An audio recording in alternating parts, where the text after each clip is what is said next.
What's up, YouTube? Joe Dietrich here from Midwest Gaming, and I just won the Altoona, Iowa Regionals. I played Trickstar, Orcust, Danger, 60, 51 card deck.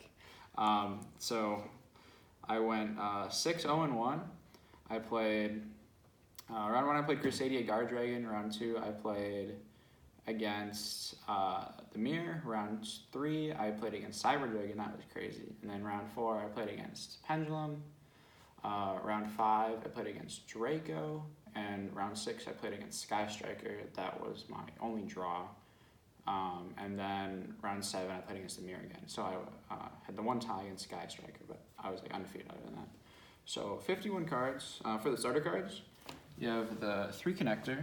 It's like one of the best cards in the deck. It baits out all the hand traps, so it allows you, like, if you get hand trapped on the mermaid, then you can't do anything. If you don't like really good extenders, so this baits it out. Then you play the one Aqua. And I play multiples of this because you want your normal summons to be really impactful, and this is like, it's good like by itself. This like is obviously inherently better. So just those for the package. And then for the Orcust monsters, I played 3 Harp. What Harp does, you banish it, you can special something from your deck, so that's really good. So you play the multiples of these, the most of these, because if you discard this off of Mermaid, you can still get like really far into the combo if they ash it, so that's really impactful. And then I played 2 Nightmare. If you draw this card, it's really bad if you're only playing 1, because you can't do the full combo. It's like the garden of the deck, so you need to play multiples of this. So if you draw it, you can still do the combo. And then I played 1 Symbol Skeleton and 1 World Wands. Two of this is necessary for like a grind game, but if you're like managing your resources correctly and like looping cards back with Degreaser and stuff like that, then you only need 1 of this. And then World Wand is like a really good extender. If you open like this in your hands and you discard it from a Mermaid and you don't get hand traps, you can use this to send us to the grave, and this lets you special summon an Orcust monster that's in your banished. So it's really good for like an extra extender to keep going through combos. And then we play the Danger Engine. So 3 of the Nessie, 3 of the Jackalope, 3 of the Snake, and then 1 of the Mothman. So basically, like, you play the Mothman because level 4 you can summon off Jackalope, because you end up making a Redoer in the combo if you open really well. Which is really good because it ends like on the ability to like bounce a card back to, or spin a card back to the deck, which is really good. So just the one Mothman, so 10 dangers. I don't play like Bigfoot or anything, because they're not very impactful, I don't feel like, at least going first. And then I played hand traps, which was kind of crazy because I played dangers. So I played 3 Ash and 3 Veiler. I feel like these are the best hand traps of the format right now. Bell, you can make an argument for, it's really impactful right now. But these are just really good coverage all day. Just fantastic cards. Obviously, like if you have like the danger cards, you discard them often. That's not the best feeling in the world, but they're really good to have going second, all that good stuff. And then like I didn't main deck cards like Phantasme, because like if you're in a really bad situation, you can't normal summon Phantasme, but you could like normal summon an Ash and like reveal a danger, and then try to do combo after that, which is like really important in some situations. So 6 hand traps. And then I played 1 Skybuster. This is full combo by itself. You normal summon it because it summons a token. And then obviously, like, turn 3, if you have this and you already have like a somewhat established board, it's just like a blowout. Just make Boral Sword, do a bunch of crazy stuff. And then for the Phantom Knight cards, I played 2 Boots and 1 Cloak.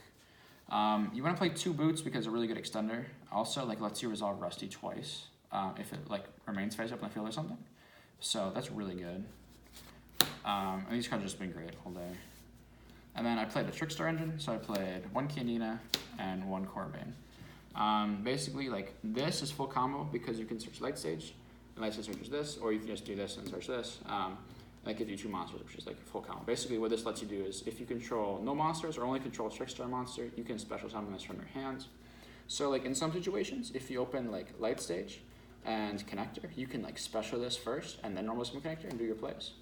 Which is really good because it's level 2000 attack, so you can like hit bigger cards out of their hand if they don't have any hand traps. Also, if like a Trickstar monster, like if Candina were to attack something, you can discard this from your hand and it gains 2000 attack during the damage step. So like really good for like attacking over things. Like I attacked over a Fossil Dino, that was crazy. And then for the spells, 3 Light Stage. This card is like incredible. Being able to lock down a card going second and then being able to search full combo was crazy. And then I played the 1 Babel. This card is like probably the best card that you set off Galatea. Like I set the counter trap maybe once, but like looping this is really important because like you can like just recur your resources so much. That's like crazy good. The one foolish, this card was really good as like an additional extender, being able to like send a harp or something. And then the one Rhoda, searchlight connector and stuff like that. For the rest of the spells, I played 3 twin. This was like just incredible all day. Like against the mirrors and stuff, you just hit the field spell or stuff like that, or hit the fog blade. If they don't have the counter trap, you just are so far ahead. And let's see like discard combo pieces as well, like the Orcust cards. I played 3 Call by the Grave because I don't like getting hand trapped. And this is really good in the mirror. If they don't open a hand trap, you just set it and then you can like banish one of their cards, which is like really impactful. Then I played the 2 Terraformers for the field spells.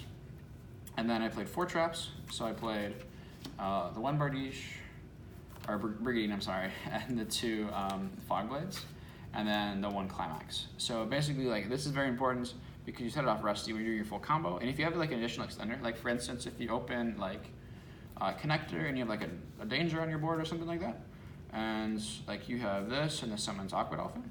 So like this is full combo right here without this monster. And then you're able to like get to a situation where you have Rusty and Rusty sets this. So you can activate this if you have no traps in your grave, and then overlay this and this into Redoer, which is like really good because it's an extra disruption on their turn. Also, they can like equip a thing from their deck as a material. So like if like I played against Sky Striker a couple times, I could like get the spell and get the free draw, so it was really impactful. Fogblade, 2 Fogblade, I wouldn't play more than this. The card is really good, but it's like really bad if you draw it going second into a board. And then Climax, or Crescendo rather, they changed the name. It's really good as like a counter trap. It banishes, which is really impactful. It's like you can banish the Engage, or you can banish a Kagari or something, which is crazy good. And then also, if this card is in the grave, but it's not the turn this card was activated, you can banish it and then search a Dark Machine monster, but you can only summon monsters that are Dark Machines for the rest of the turn. So it's really important. So you usually use this, like, you activate it, you let a turn pass, and like the turn following, you can activate this on your opponent's turn, the effective banish rather, and then you search that at the end phase of your opponent's turn, so you're not like locked by that restriction rather. So 51 cards in the main deck. Let's do extra. So for the extra deck, I played 3 Galatea. 3 is necessary, just because I feel like grinding is, it comes up sometimes. Usually you win like turn 3 or 4, just because you out-resource them with like all the pluses that your cards generate. But this is really good. Obviously being able to set stuff from your deck by shuffling something back is really good. And then if it's like a quick effect, you can like, because you have Babel face up, you can, during their turn, shuffle something back and then set the counter trap, which is crazy good. And then I put the 1 on Girsu. Basically, you'll have a board, your board will be set up something like this. You have like this, and then like a Redoer as like your optimal board. Basically what this does, if you have like Babel face up, you can shuffle 2 banished machine monsters, Dark Machine monster rather, back into your deck, and then send a card that is linked to the graveyard. So basically like this would point to the opponent's extra monster zone.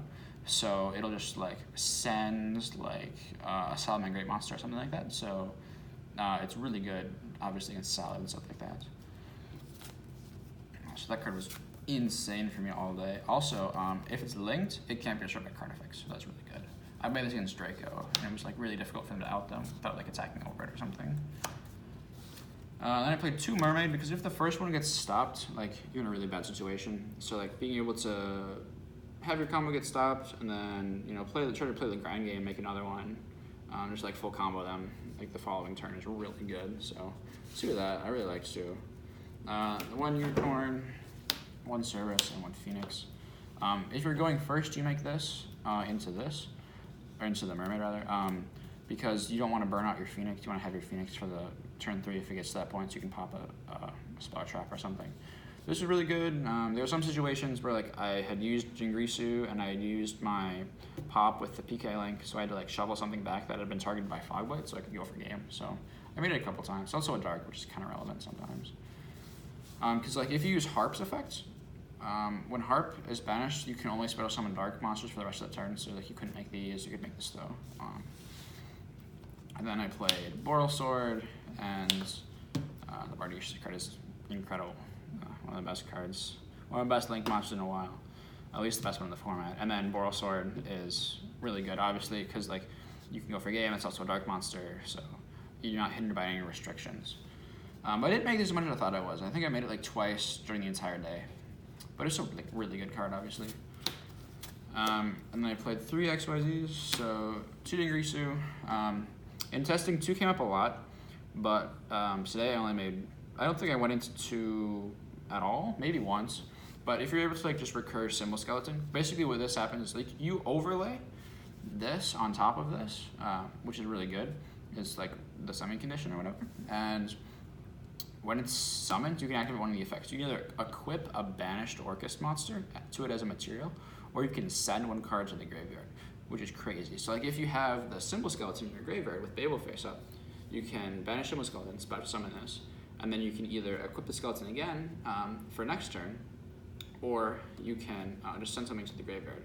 Also, it's a dark XYZ that's being special summoned, so it triggers Rusty's effect to pop something, which is really good. And then also like, if a card would be destroyed, you can detach something as a material instead. So it doesn't have to be itself, it can protect anything else in the field, which is really good. Or anything you control, rather. And then I played the Redoer. So basically, like I explained earlier, you make this with the PK trap and any level 4 monster, which is crazy. Being able to like shovel something back into the deck during their turn is just a really good disruption. And then I played El Shadal Winda, because I sided the Shadal engine. So I'll talk about that right now, actually. For my side, I sided a Shadal Dragon, and 3 Shadal Fusion. So the theory behind this, right, is going second, like, you can Shadal Fusion, send Dragon out like the counter trap or something like that, or forces the counter trap at least.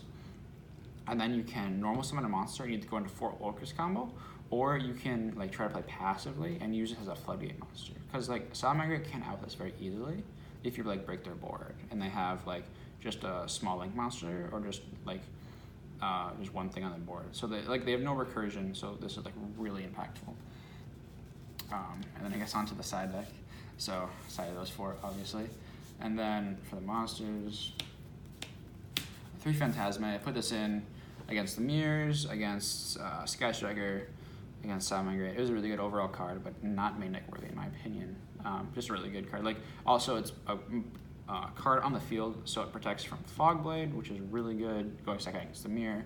Also, if you, like any monster gives you full Orcust combo if you special summon this. 3 Lancia. This is mainly for the Mirror. It's pretty good against Thunder too, but like this is, you know, just like you can't do much. You have to have a lot of extenders even to be able to like get to Bardiche. And even if you get to Bardiche, you get 1 Fogblade set, so really good. I played 2 of the Dark Kaijus. Basically, the theory behind playing the Dark Kaijus, or like Gamma Seal, is like if you're in the middle of a turn and you like happen to drew a danger thing after you've already used Harp Effect and you're locked into Dark monsters, you draw this, you can special summon it. Whereas Gamma Seal you couldn't because it's a water monster. And then I decided 3 evenly matched. I didn't set Reboot or anything like that. I felt like they were kind of unnecessary. Like these covered more matchups, I felt. Evenly is really good against like everything, like especially against the Mirror, right? Because if they're just activating Babel and they're not setting the counter trap, this like outs their entire board. Unless they just keep the Babel, and then at that point they only have 1 interruption, which is the Dingrisu, and they have no recursion after that. So yeah, shout out to Midwest Gaming and all my friends from Minnesota that came with me, everybody from the team. Yeah, thank you.